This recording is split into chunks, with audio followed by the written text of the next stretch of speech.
Communication differences. We might think we have communication differences with people in India. Well, this is right. However, Indian people have communication differences with other Indian people. As we have said in another video, India is really big. Even though Hindi is the most spoken language in India, and English is considered to be a subsidiary official language, they have 22 major languages and hundreds of regional dialects. This is why this country has a lot of differences between them, depending on their geographic areas. Also, most of Indian people are judging and trying to know other Indians while they are in a conversation, to know how well educated they are and where they come from based on their behavior.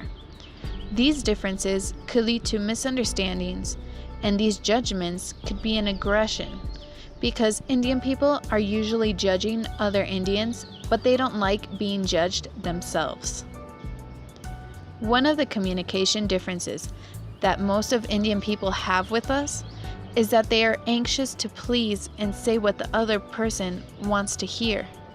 For them, it is important to be polite in this way. This is why, when they say yes, it means maybe. When they say maybe, they are actually saying no. And when someone says no, he or she is probably not Indian. I want to stay at the other hotel, the one that's in the brochure. In India, we have a saying, everything will be all right in the end. So if it is not all right, it is not yet the end. I thought I might fix it myself. Give us a refund. Of course, I'll refund you completely. You will? I most definitely will, straight away in 3 months. Business protocol. When you are meeting for the first time an Indian, you should consider some factors. The workday in India typically starts at 10 a.m., though in major cities it could be considerably earlier, so it is important to know the usual schedule depending on the place. Also, it is common to be introduced by a third party to the person you'll meet. If you are meeting with a group of people, you are expected to greet each person individually, rather than addressing them as a group. In the structure of the Indian society, the hierarchy is really important. This is why you should greet first the oldest or most senior person in the room, followed by the next most senior, and so on. Oh, and remember, respect each person's title, such as a doctor or professor, etc. And in order to show respect, you should be following a dress code. A normal business dress for men is a suit and a tie, and for women, pantsuits or long skirts.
Negotiation styles. The negotiation style that mostly fits Indian people is a collaborative negotiation. This is because, as we mentioned previously, Indian people want to please the counterpart, in that way, having a cooperative attitude.